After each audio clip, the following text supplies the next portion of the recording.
ஸ்ரீமதே ராமானுஜாய நமஹா. தினமும் வைஷ்ணவம்.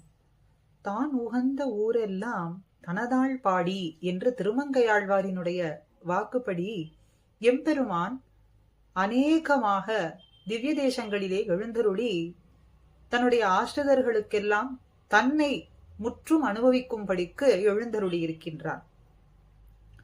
எங்கோ பரமபதத்திலே நித்தியசூரிகள் சதா பஷ்யந்தி சூரையகா என்று நித்தியம் சதா கண்டு அளிக்கும் அனுபவத்தையும், தேவர்களினுடைய கூப்பாடு கேட்பதற்காகவே திருப்பார்கடலிலே எழுந்தருளி இருந்து அந்த அனுபவத்தையும் ஒரு சேர இங்கே தன்னுடைய ஆசிரிதர்கள் லீலா விபூதியிலே தன்னை முற்றும் அனுபவிக்க வேண்டும் என்று காருண்யத்தாலே எம்பெருமான் அத்தனை திவ்ய தேசங்களிலுமே எழுந்தருளி இருக்கின்றான்.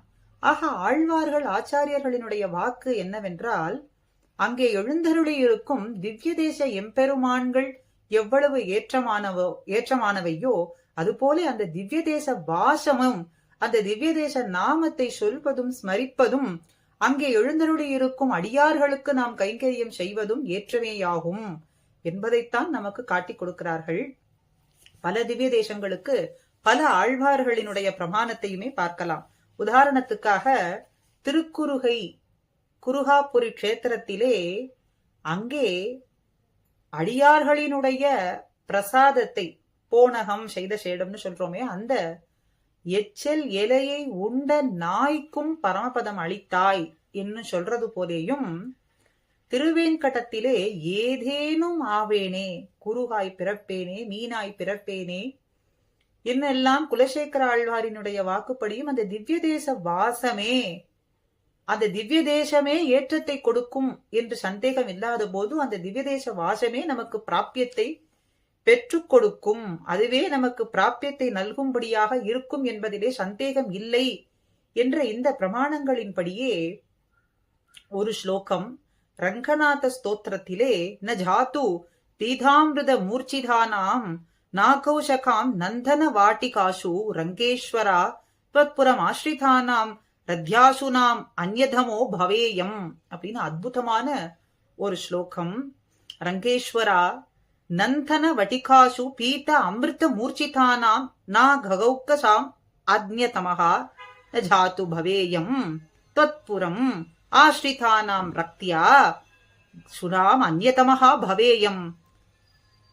அச்சுவை பெரினும் வேண்டினும் வேண்ட மாட்டேன், இந்த சுவையான அமுதமான அமிர்தமான ரங்கன் என்கின்ற அமிர்தமே எனக்கு போதுமானது, இந்திர லோகம் ஆளும்படியான ஒரு சுவை அந்த பேரு எனக்கு கிடைத்தாலும் அது எனக்கு வேண்டாம் என்றுதான் ஆழ்வார் சொன்னார். அப்படி இந்த தேவேந்திரனுடைய சோலைப்புறத்திலே மயங்கி கிடக்கும்படியாக அமரர்களுளே ஒருவனாய் இருக்கும்படியான அமிர்தபானத்தை நான் சாப்பிட்டு கிடந்தாலும் கூட அந்த ஏற்றமானது, அந்த ஒரு உன்னதமான ஒரு நிலைமைன்னு சொல்லும்படியான ஒரு நிலைமை கூட அடியேனுக்கு வேண்டாம். பின்ன என்ன வேண்டும்? தேவரீருடைய ஸ்ரீ ரங்க நகரியை பற்றி வாழக்கூடிய திருவீதி நாய்களுளே ஒரு நாயாகவாகனும் நான் பிறக்க வேண்டும், ஏதேனும் ஆகிலும் பிறக்க வேண்டும் அப்படின்னு குலசேகர ஆழ்வார் சொல்றார். அதே போல இங்கே இந்திர லோகம் ஆளும் அச்சுவை பெற்றாலும் வேண்டேன் அப்படின்னு சொன்னது போலேயே இங்கே சொல்றார். பக்தர்கள்லாம் எம்பெருமானுடைய திருவடியிலே பிரார்த்திக்கும் பொழுது என்ன பிரார்த்திப்பார்கள்?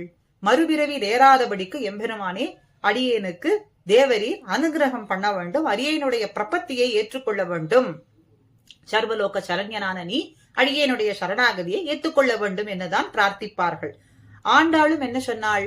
எத்தைக்கும் ஏழேழ் பிறவிக்கும் அப்படின்னு சொல்றதுனாலே எத்தனை பிறவிகள் பிறக்கப் போகின்றாலும் அது அனிஷ்டம். பிறக்கும் பிறவிகள் எல்லாமே திவ்ய தேச வாசத்திற்கு அப்படின்னா அது அனுகூலமா இருக்கும், அதற்கு ஒரு குறை இல்லைன்னு சொன்னாள்.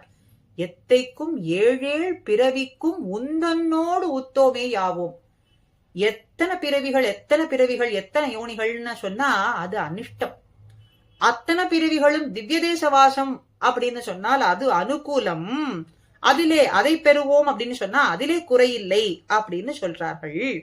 அப்படி அவர்களது கூட்டத்திலே சேர்ந்தவராய் இருக்கக்கூடியவர் சுவாமி பராசர பட்டர். அவருடைய ஸ்லோகத்தை தான் இப்போ நாம் பார்த்தோம். பெரிய திருமடலிலேயும் திருமங்கையாழ்வார் அறத்தின் வழிமுயன்ன அன்னவர் தாங்கண்டீர்கள் ஆயிரக்கண் வானவர் கோன் அப்படின்னு தொடங்கி இன்னமுதம் மாந்தியிருப்பர் அப்படின்னும் சொல்றார். இந்த அமுதம் போருமே அப்படின்னு தானே சொல்லிக் கொண்டிருப்பார்கள். அர்ச்சையாய் அர்ச்சாவதாரம் எளிது என்று சொல்றபடிக்கே அர்ச்சையாக உகந்திருக்கக்கூடிய தேசம் எல்லாம் அடியார்களுக்காகவே என்று எழுந்தருளி இருக்கிற இந்த அமுதத்தையே போரும் என்றுதானே சொல்வார்கள். தேவலோக போகத்தை அனுபவிக்க குதூகலம் உடையவன் அப்படிங்கிறது நான் கிடையாது. அந்த குதூகலம் அதுதான் குதூகலம்னும் அந்த குதூகலத்திற்கு அடியேன் ஒரு நாளும் ஆசைப்படுபவன் அல்லேன். பின்ன எந்த அனுபவத்திற்காக ஆசைப்படுகின்றீர்? எதுதான் அனுபவம்னு சொல்றீர்? பெரிய கோவில்னு சொல்லக்கூடிய திருவரங்கம் கோவிலிலே நகரியிலே ஸ்ரீரங்க நகரியிலே திருவீதிகளிலே திறந்து கிடந்த வாசல் தோறும் நுழைந்து திரியக்கூடிய ஜந்து அப்படின்னா என்னது? அது நாய் தானே. வாசல் தோறும் திரியக்கூடியது, நுழைந்து நுழைந்து செல்லக்கூடிய ஸ்ரீரங்க நகரியிலே நுழைந்து திரியும் ஜந்துக்களிலே ஒன்றாக பிறக்க வேண்டும் என்று சொல்றார். அதேதான் வாய்க்கும் குறுகை திருவீதி எச்சிலை வாரி உண்ட நாய்க்கும் பரமபதம் அளித்தாய். அந்த நாய் இப்படி மோட்சம் பெற்றதே. திருக்குருகூரிலே சாப்பிட்டவர்கள் அடியார்கள் சாப்பிட்டதான எச்சிலை வாரி உண்ட நாய்க்கு மோட்சம். ஏன்னா திருக்குருகூர் கஷேத்திரத்திலே வாசம் அப்படின்னு சொல்றது படிக்கு பாசுரம். அந்த பாசுரத்தை ஒட்டி இங்க சொல்றார். ரங்கராஜ ஸ்தவத்திலேயும் இதற்கு உரியதான ஸ்லோகம் அகிருத சகஜ தாஸ்யா சுரயகா அப்படின்னு 33வது ஸ்லோகம். அந்த ஸ்லோகத்திலேயும் ஸ்ரீ ரங்கத்தில் உள்ள மனுஷியக்கு திரியக்கு ஸ்தாவர ஜங்கமாதிகள் அத்தனையுமே நித்திய முக்த முமுட்சு வர்க்கங்கள் தான்.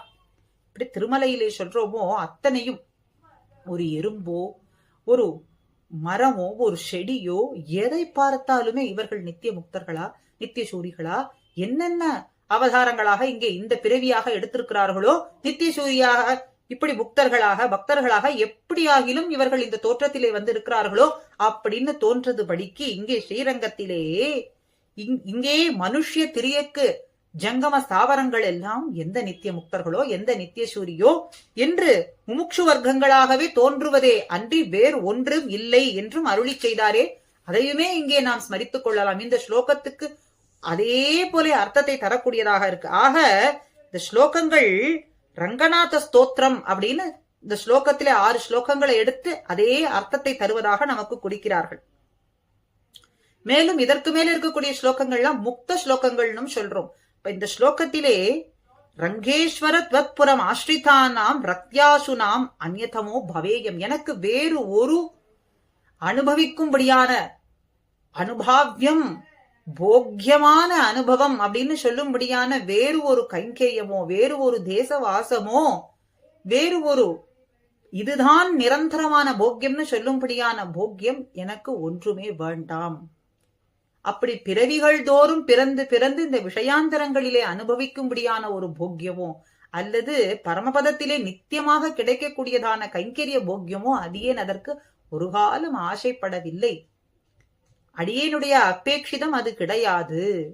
இங்கேயே இந்த தேசத்திலேயே ஒரு ஏதேனும் ஆகும்படியாக ஒரு மீனாய் ஒரு துவஜஸ்தம்பமாகவோ ஒரு படியாகவோ ஒரு குளமாகவோ ஒரு கட்டையாகவோ ஏதேனுமாக ஸ்தாவர பிறவிகள் எல்லாம் பிறக்காதபடிக்கு எம்பெருமானே நீ அருள வேண்டும்னு பிரார்த்திக்கின்றார்கள். ஆனால் உன்னுடைய தேச வாசத்திலே ஏதேனும் ஒரு பிறவியாக இருப்பதும் ஏத்தமே அப்படின்னு தான் நமக்கு இங்கே குறிக்கின்றார்கள். திருக்குருகூரோ திருவேங்கடமோ திருவரங்கமோ ஆழ்வார்கள் எல்லாரும் மன்றாடுவது உன்னுடைய அருள் நோக்கு பார்வைக்கு இலக்காகும் படிக்கு நாங்கள் பிறக்க வேண்டும். எத்தனை பிறவிகள் இருந்தாலும் உன்னுடைய தேசத்திலேயே நீ விரும்பி உகந்து எழுந்தருளி இருக்கக்கூடிய தேசத்திலேயே நாங்கள் பிறக்க வேண்டும். உம்முடைய பார்வைக்கும் உம்முடைய தேவியாரான பிராட்டியினுடைய பார்வைக்கும் எப்பொழுதும் நாங்கள் இலக்காக வேண்டும் என்றுதான் பிரார்த்திக்கின்றார்கள். இந்த திவ்ய தேச வாசமே நமக்கு அத்தனை பேருக்கும் எங்கெங்கோ இருக்கும்படியாக திவ்ய தேசத்திலே இல்லையே அப்படின்னு மருகக்கூடிய அடியவர்களுக்கும் கூட தாங்கள் தங்கள் இருந்த இடத்திலேயே தங்களுடைய ஹிருதயத்திலேயே எம்பெருமான் திவ்ய தேசமாக எழுந்தருளி இருப்பான்னு சொல்ற பொழுதும் ஒரு குறையும் கிடையாது. ஆழ்வார்கள் பாசுரங்களோ ஆச்சாரியர்களுடைய ஸ்தோத்திரங்களோ நாம் அதை ஸ்மரிக்கும் பொழுதும் சொல்லும் பொழுதும் ஸ்ரவிக்கும் பொழுதும் அந்த திவ்ய தேசத்திலேயே நாம் எழுந்தருளிந்து அந்த அனுபவத்தை எம்பெருமான் நமக்கு நல்குவான் என்பதிலேயும் ஒரு குறையும் இல்லை.